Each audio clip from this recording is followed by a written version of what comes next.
But Allah didn't just say فَنُيَسِّرُكَ لِلْيَسِيرِ. He says yusra, easier. Meaning however you live life now, when you live by Sharia, life doesn't get harder, life gets easier. Subhanallah. Allah says, يُرِيدُ اللَّهُ أَن يُخَفِّفَ عَنْكُمْ وَخُلِقَ الْإِنسَانُ ضَعِيفًا. Surah An-Nisa. He says Allah intends to lighten your burden. When a person starts following the ahkam of Allah, you know what they start feeling like? Life is getting harder. Man, this is haram, that's haram, gotta do this, gotta do that, right? They start feeling like life is getting harder. What is Allah saying instead? Allah intends to make life lighter on you, to ease your burden. And the human being was created weak. The human being doesn't realize that which will make life easier. He thinks it will make life difficult, and this is part of the difficulty. He doesn't understand the wisdom in things. We may not understand the wisdom in the Sharia, but it's there to make life easy for us. So the Messenger is told, sallallahu alaihi wasallam, that he will facilitate for him the ease. When Allah Azza wa Jal intends to guide someone, وَمَنْ يُرِدِ اللَّهُ أَنْ يَهْدِيَهُ, when Allah intends to guide someone, يَشْرَحْ صَدْرَهُ لِلْإِسْلَامِ. He opens his chest for Islam, meaning Islam means submission, right? When you submit to Allah's commandments, you will find relaxation. And if you find relaxation, that means Allah has intended for you that you should be guided. On the other hand, if you are from the unfortunate who when they obey Allah, what do they feel? Discomfort. يَجْعَلْ صَدْرَهُ حَرَجًا ضَيِّقًا حَرَجًا بِمَّا, their chest becomes tight. كَأَنَّمَا يَصَّعَّدُ فِي السَّمَاءِ, like he's climbing up into the sky. He's losing his breath. Then this is actually part of a curse, a rijs. عَلَى الَّذِينَ لَا يُؤْمِنُونَ, on those who don't believe. So this is part of the attitude we're supposed to have. And notice, this surah, one of its core lessons is a change in attitude, right? From the very beginning, what is the attitude with which you remember Allah and how you think of Allah and how you respond to things that are said about Allah? That was captured in سَبِّحِ اسْمَ رَبِّكَ الْأَعْلَى. Then the attitude of the messenger, his concerns being removed. Then his attitude about the coming revelations, he's thinking they're going to be difficult. What does Allah tell him? They're going to be easy. And the way to them is also easy. وَنُيَسِّرُكَ لِلْيُسْرَى. Subhanallah. Fa here is basically a conclusion. Therefore, then, after you've heard this, your concerns have been removed. The Quran will be given to you, you will not forget. And on top of that, your apparent problems and your hidden, He knows them. And on top of that, He will facilitate your way for you. Now that all of your distractions have been taken away, you need to get back to the task, the mission. What is the mission for the Messenger ﷺ? فَذَكِّرْ. فَذَكِّرْ. This will come up again in the next surah. فَذَكِّرْ إِنَّمَا أَنْتَ مُذَكِّرْ لَسْتَ عَلَيْهِمْ بِمُصَيْطِرْ. But here, فَذَكِّرْ. Remind then. Then, remind. You know, the word ذَكِّرْ, usually you expect some sort of an object after it. ذَكِّرْنِي, remind me. ذَكِّرْهُ, remind him. ذَكِّرِ النَّاسِ, remind the people. No object has been mentioned. In other words, the messenger is told, no matter where you are, no matter what situation you find yourself, sallallahu alaihi wasallam, just continuously engage in the act of reminding. This is your mission. This is the second commandment. This is the second imperative verb used in this surah. The first was sabbih. Sabbih isma rabbika al-a'la. That was the first one. This is the second one, Dhakkir. And in these two, there is a summary of the entire life of the Messenger sallallahu alaihi wasallam. When he is not reminding the people, what is he doing? Tasbih of Allah. Either he's standing in the middle of the night declaring his Lord's perfection in salah, or in the daytime, inna laka fin nahari sabhan tawila, right? He's out in the daytime delivering the reminder to the people, the tough job that Allah has given him. Both of them are here, subhanallah. Now, فَذَكِّرْ إِنَّ فَعَتِ الذِّكْرَى. إِنَّ فَعَتِ الذِّكْرَى. This is a conditional statement. It's called in Arabic, jumla shartiyya. Here, the literal meaning is then remind if reminder served to have benefit. إِنَّ فَعَتِ الذِّكْرَى. The word nafa'at is in fi'il madi, it's in the past tense. In tanfa'i dhikra, if it was in the present tense, then it would be maybe it'll have benefit. In nafa'ati dhikra, it actually is a rhetorical statement. You know how you say to somebody, if you're a real man, you're going to go. Right? What you're trying to say is go. It's a challenge to you. Right? Same way Allah says to His Messenger ﷺ, remind if reminder will have any benefit. Does the Messenger already know sallallahu alaihi wasallam that reminder will have benefit? Yeah, he knows. He's been taught all along that he should be reminding. وَذَكِّرْ بِالْقُرْآنِ مَنْ يَخَافُ وَعِيدٍ. Remind with the Qur'an whoever fears my promise. One implication of this is for sure remind, because certainly there is benefit in reminder. Another implication of this is maybe reminder will have benefit. Perhaps reminder will have benefit. Who's the only one who knows if reminder has benefit or not? Only Allah. إِنَّهُ يَعْلَمُ الْجَهْرَ وَمَا يَخْفَى. He knows the obvious, He knows the unseen. When you try to remind someone and they repel what you said, I don't want to hear it. You don't know, maybe it got stuck in their head and they processed it a month from then. It happens sometimes. They don't listen to you right away, but they listen to you when they're gone. Maybe they didn't want you to know that they took effect from what you said, but it really affected them. Their ego wouldn't allow for them to show that they're actually listening. Right? But when they were on their own, they listened. So did the reminder still have ended up having benefit anyway? So the messenger is told, فَذَكِّرْ إِن نَفَعَتِ الذِّكْرَى.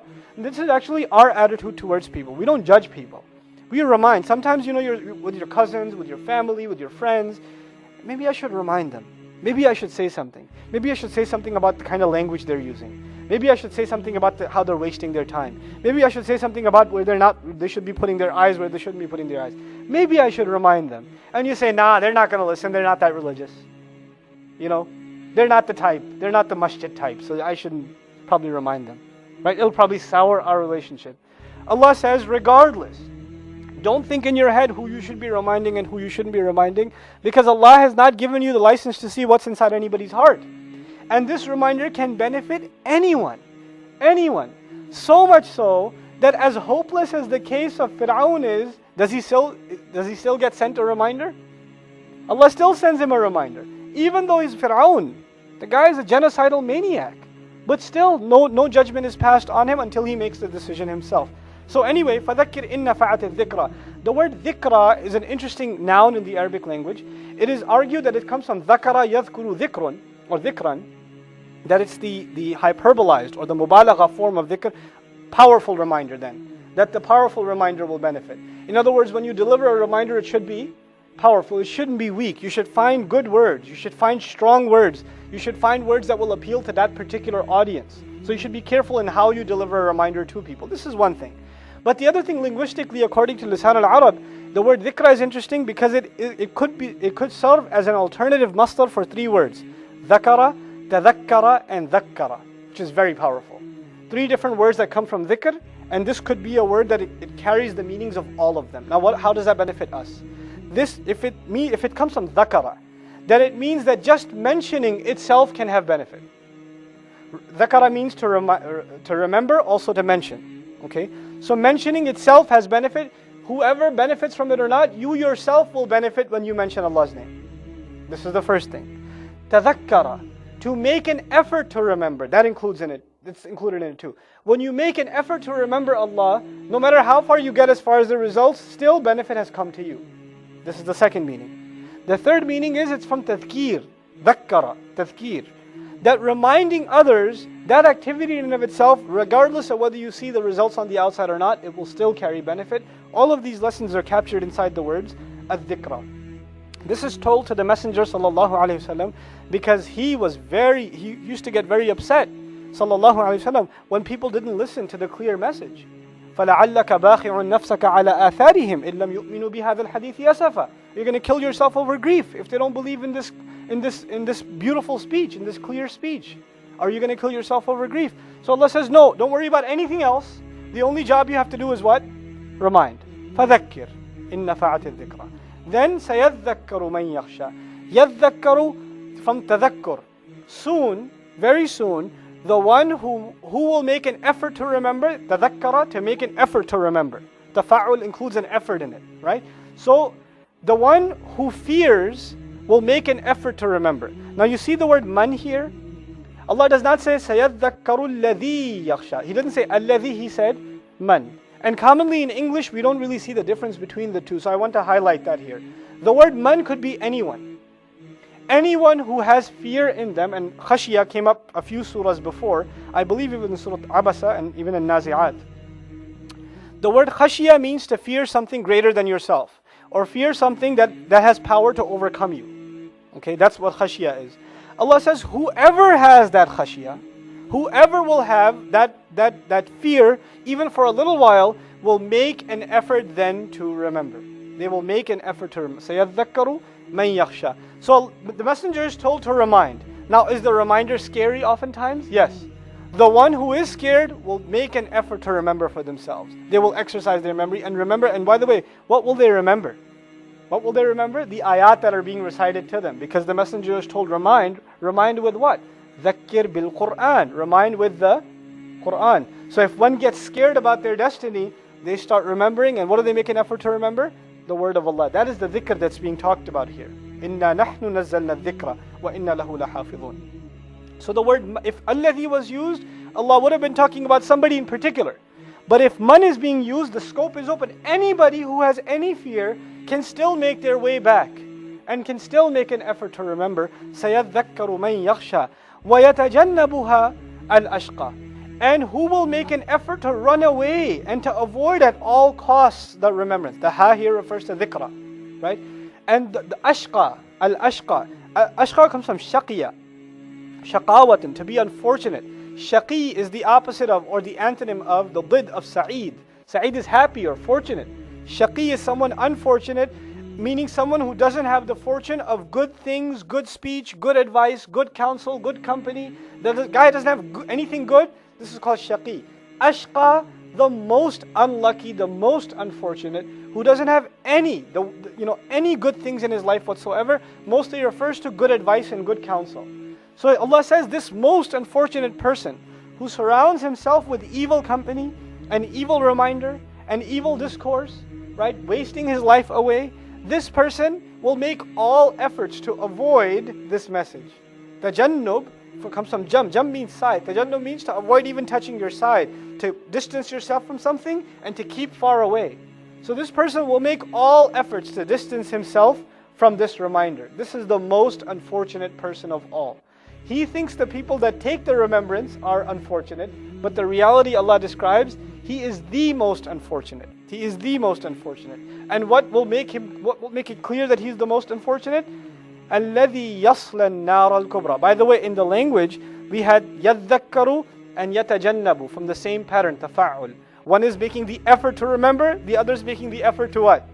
Run away from the remembrance, right? Now this most unfortunate person, this ashqa, this was part of his plan.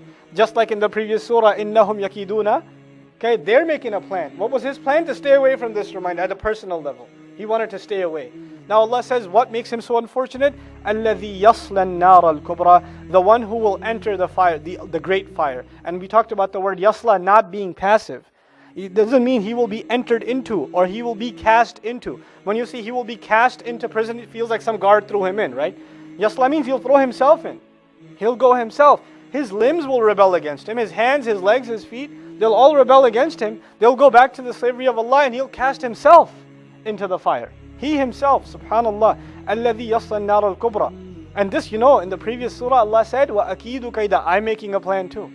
He made his plan to stay away. Allah made his plan to cast him into the hellfire. He himself, having himself thrown in the hellfire. May Allah protect us from the fire. This surah is, in its literary form, one of its beauties is that the superlative is used often. We found the words a'la, ahwa, yusra, ashqa, kubra coming up, dunya, khair, then awla, wal akhiratu khairun, wa abqa also, right? Ula also, the first. All these superlative adjectives are used all through the surah. So the most unfortunate gets the biggest fire. An-nar al-kubra, right? The superlative form of the fire is used too, subhanallah. ثُمَّ لَا يَمُوتُ فِيهَا وَلَا يَحْيَا. Thereafter, now he's thrown into the fire, then what will happen? What makes him so unfortunate even on top of that? Here's another reason. لَا يَمُوتُ فِيهَا. He will not die in it. وَلَا يَحْيَا. Nor will he live in it. He will not die in it, he will not live in it. Of course, in this surah, Allah did not mention the name Jahannam or Jahim or Sa'id. He mentioned Nar itself, fire itself. In other words, what punishment is Allah highlighting here specifically? Burning. Of the many punishments in fire, in the hellfire, the one that Allah is specifically highlighting here is burning itself. You ever see somebody get burned or heard about somebody get burned? Even if you imagine somebody getting burned, what's the biggest thing on their mind? What's the only thing on their mind? Get it off, finish it. And if you can't get the fire out, what's the only thing they want then? What are they begging for? They're begging for death. They can't stand it. They can't stand the pain of burning. Now imagine, Allah has put this person in the fire.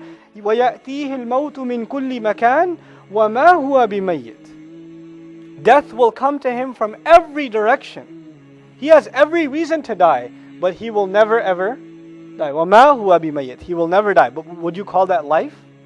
Would you call burning like that life? Subhanallah. لَا يَمُوتُ فِيهَا وَلَا يَحْيَا. This person will beg for death. Remember, فَسَوْفَ يَدْعُو ثُبُورًا. As soon as he sees hell, he says, oh, just give me death now. He hasn't even been thrown in yet. And he says, just kill me now. I don't want to go in. That's what he says.